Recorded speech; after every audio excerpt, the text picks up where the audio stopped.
Hi everyone, welcome back to my channel. So I was discussing some questions which came from periodic table in a board examination. Today also I will be continuing with the same. So before continuing, please do hit the like button, share the video with your friends and subscribe it.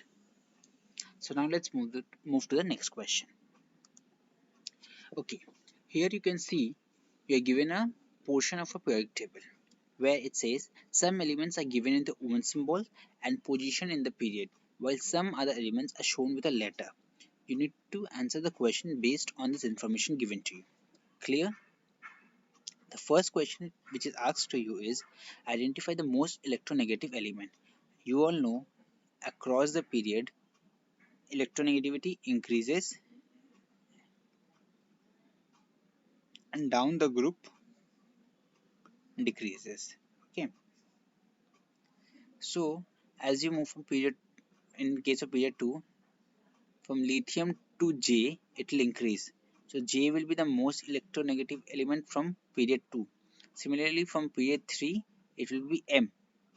But between J and M, J will have the higher electronegativity because it is placed at higher position in the group. Okay, this is the answer. You do not need to provide any explanation for it. So now next question is identify the most reactive element of group 1. What are the factors which influences the reactivity of an element in a group is number 1 the size. Okay, so as you go down the group the size increases. As the size increases, the ionization potential decreases.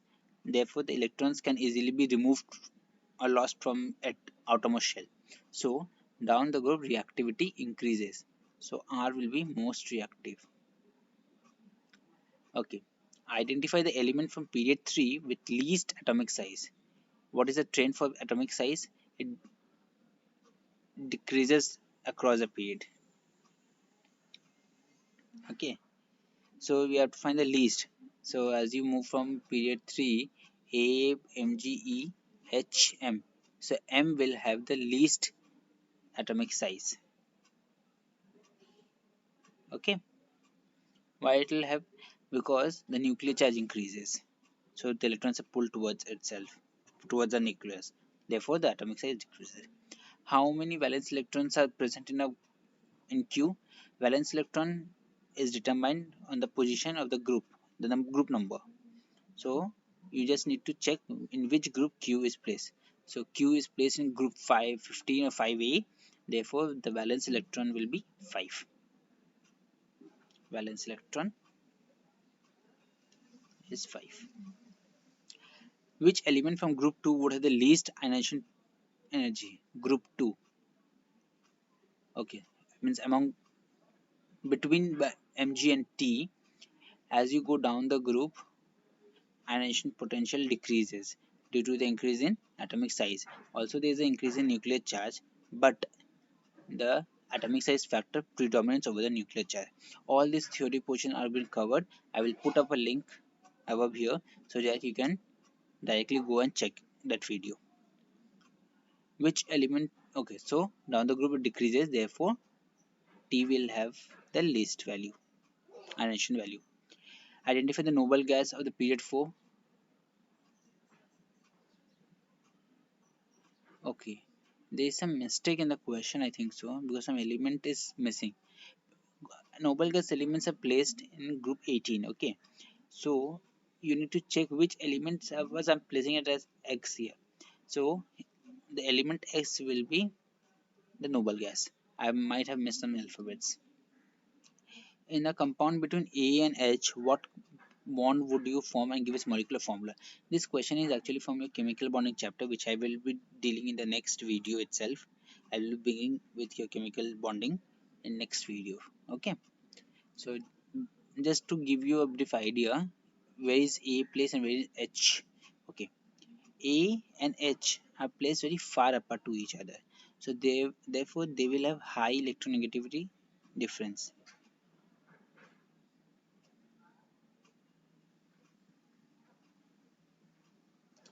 As they have high electronegativity difference, they tend to form ionic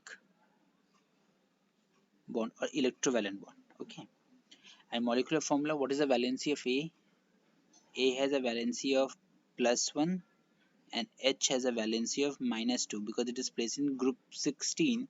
Therefore, it has 6 valence electron in its outermost shell and it needs 2 more electrons to fulfill its octet rule. So, it has, as it is accepting 2 more electrons, so therefore the valence is -2. So, you need to cross multiply to get the molecular formula and it is A2H. Okay, this whole concept I will be dealing in the next chapter itself, so don't worry about it.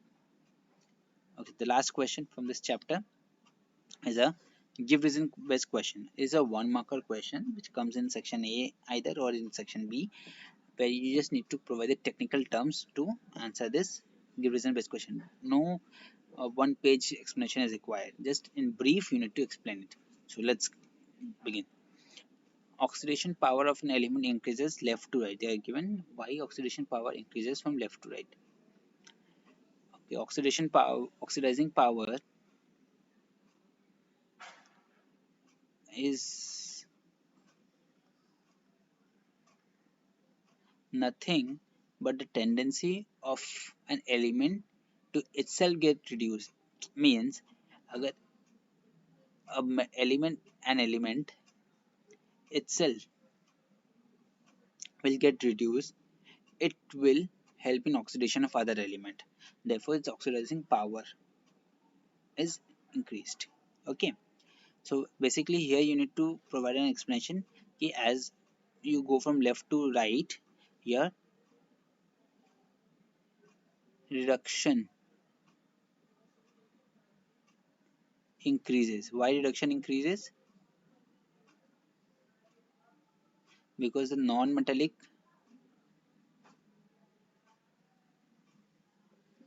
character increases.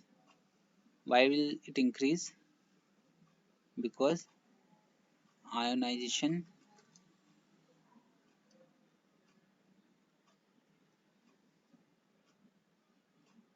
energy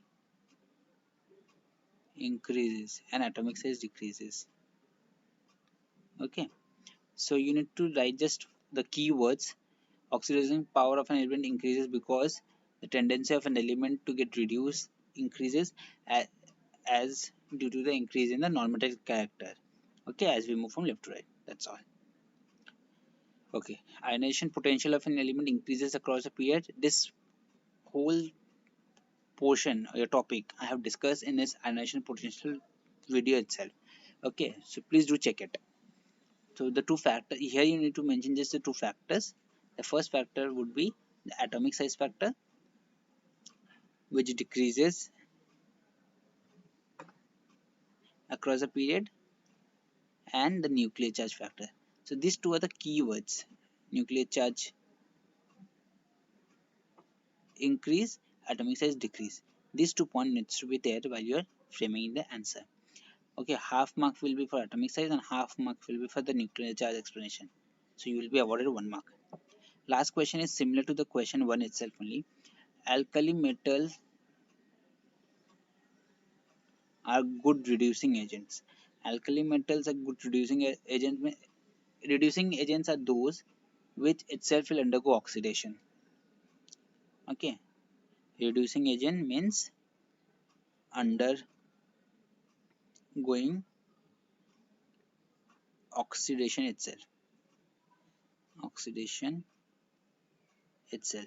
So as an element will go under oxidation, that means it will lose electron easily.